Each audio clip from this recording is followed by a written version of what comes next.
Nosferatu Zodd is the kind of character who is different in everyone's minds. To some, he is that one beast that came up all of a sudden during the Golden Age arc in the anime. He warned Guts, wrecked Griffith, and was never seen again. To some, he is a powerful apostle who's willing to go to any lengths to fight against a strong opponent. To some, he is an enigmatic character who sees the flow of causality to some degree and makes sure it flows accordingly. He is such a staunch believer of that ideology that he is willing to kill one of his own brethren to ensure that there is no interference in that flow. And to some, he is a washed-up character who was once a proud warrior, but is now the lackey of Griffith, doing his bidding like the subservient apostle that he is. I can understand your frustration with that last comment. After all, this is Zodd we're talking about, but it's something that's not without its basis. It is something that I want to discuss regarding Zodd's character in this video and how much of a decline Zodd's character arc has faced ever since he was defeated by Griffith. Sure enough, he's doing what he's meant to do as an apostle, but Zodd, in every sense of the word, is no ordinary apostle, and doesn't deserve such a terrible fate to befall him.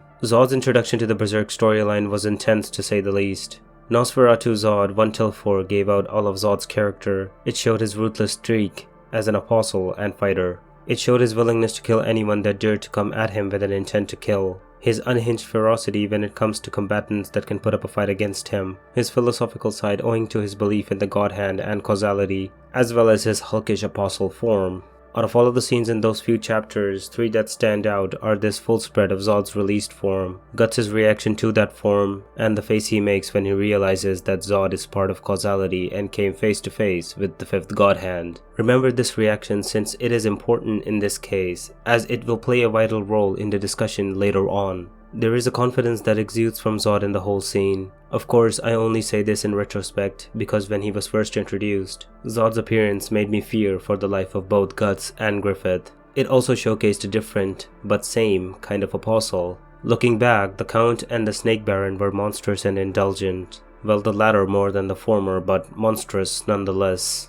Zodd is similar but different in how he approached the whole drama with Griffith and Guts. Another difference is that he doesn't consider the strong as individuals beneath him because of his apostle nature. Rather, he showcased some degree of honor in facing off against Guts and Griffith, relishing in the fight and ensuring no one stood in the way of their battle. He isn't one to accumulate power and a special place for themselves in the physical world, as in the case with Rosine, the Count, and the Snake Baron. He exists on the battlefield and doesn't care for political power. In Nosferatu Zodd 1-4, he's fighting as a mercenary for the Tudor Empire, but isn't involved in the politics of it all. He just wants war and doesn't care for Windham, Midland, or whatever. Speaking of Midland, of course we cannot deny the fact that his actions resemble Torkel a lot, with the only difference being his overall disposition. Now, I wrote about 400 or so words on that scene and fight alone, which goes to show how much of an impact Zodd had with his introduction. It was truly a breathtaking moment. If that wasn't enough, his second appearance made him even more of a fan favorite. In the battle to capture Doldry, chapters 5 and 6, we see Guts pinned against Boss Khan. His sword is broken and the latter is just about to strike him, and just seconds before impact, Zodd throws him an enormous cleaver-like blade to help him fight. Griffith's quick words prompt Guts to use the sword and strike Boss Khan. Also, Boss Khan,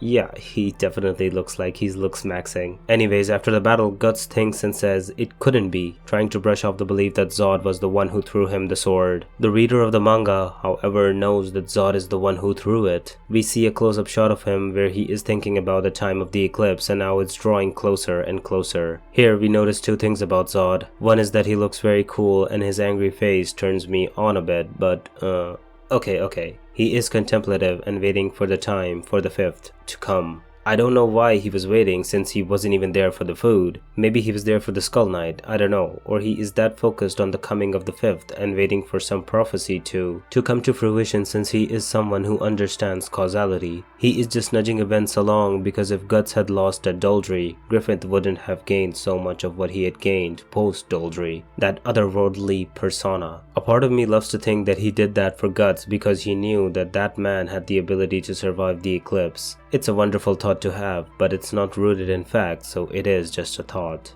In chapter 69, The Immortal Once Again, Zodd makes a minuscule but major appearance when he rescues Griffith from Wild. Close to his death, Wild asks a weak Griffith for support to save him from being plunged into the abyss. Zodd comes in and kills Wild and tells Griffith that in due time, the egg of the king will return to Griffith. This appearance is short, but the intensity with which he saves Griffith and gives him a side-eye is threatening and ominous at the same time. This introduces a dimension to Zodd that we haven't seen before, his dislike for apostle kind in general. It's not a general dislike per se, but of the belief of apostles who, when reincarnated, are free to do as they like, which generally boils down to killing and eating humans and showcasing superiority. Zodd is quite different in this case since he doesn't kill for the sake of killing. From the perspective of the story, I would call it honorable. Regardless, Zodd in his arrival signals the eclipse. Moreover, in this scene we see a Zodd that for the sake of causality is willing to go against his brethren. This essentially means that try to pull up, bro.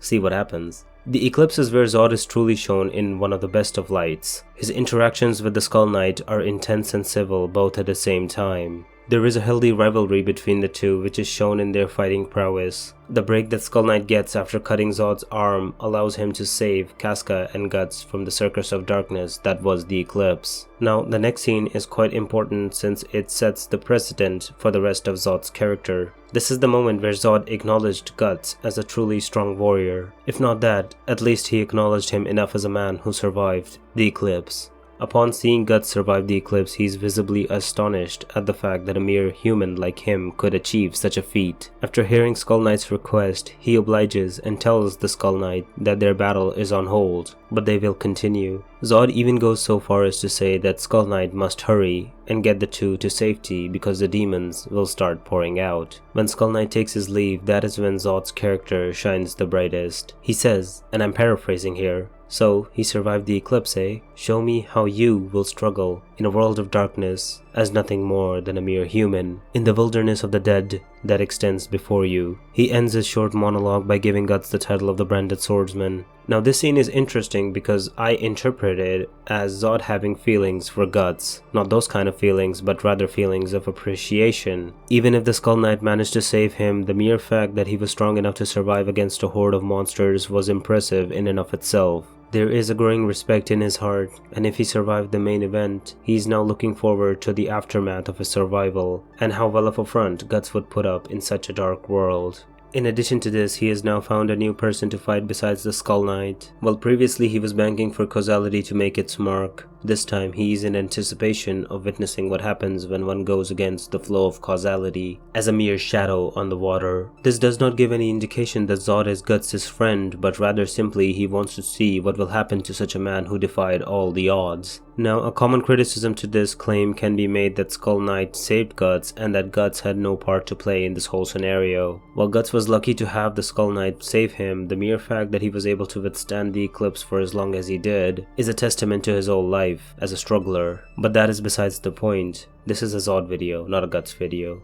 Now this particular scene signals Zodd's association with Griffith, which is an unhealthy union of two demons. This is where I feel that Zodd lost all his edge, the edge that he was infamous for, and the edge that got him through all the arcs in the series. When Grunbelt fights against Guts, he says that it's not a noble thing to be capturing an old lady, but they have to do it because it's Griffith's orders. This, I feel, is the problem with Zodd at the current point in the story. Even though he hasn't lost any of his abilities as a fighter, there is something dishonorable in his association with Griffith. Think about it. In the Millennium Falcon arc, Zodd was doing nothing but Griffith's bidding and following him like a blind sheep rather than doing something for himself and to exercise his free will. At Klipov, he was doing the most un-Zodd of things by capturing and killing an older lady. Not just that, he was doing it with his supposed brethren. At Britannis, he did get some limelight, but at the end of the day, he was serving Griffith's interests. From being a proud warrior, he's now just another cog in the machine that gets Griffith to his glory. One could say that he is an apostle and that he should be subservient to Griffith, and that he had achieved his goal of fighting the strongest when he got his horn chopped off by Griffith. But here's the thing, that's not what Zodd is about, and it's apparent in his current appearances in the manga. Seeing Griffith just toy with Guts and then instead of letting the two fight it out, it's just a slow tease for Zodd. I guess the theory that Zodd is what Guts would have been had he used the Behelit holds true in this case, because Zodd's allegiance to Griffith is similar to Guts but a bit different. While Guts was human and free to do as he pleased, Zodd is instinctively drawn to Griffith.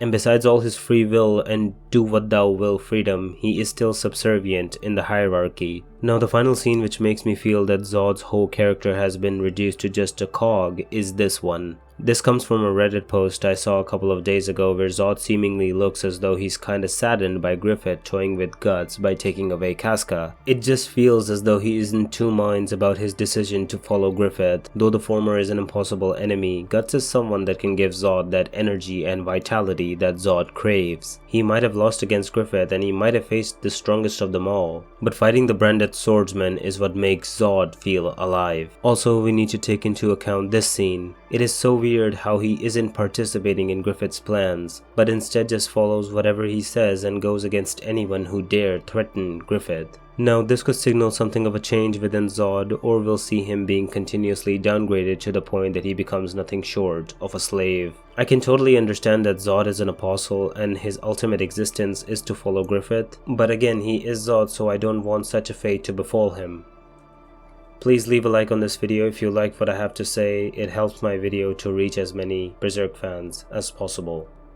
Thank you.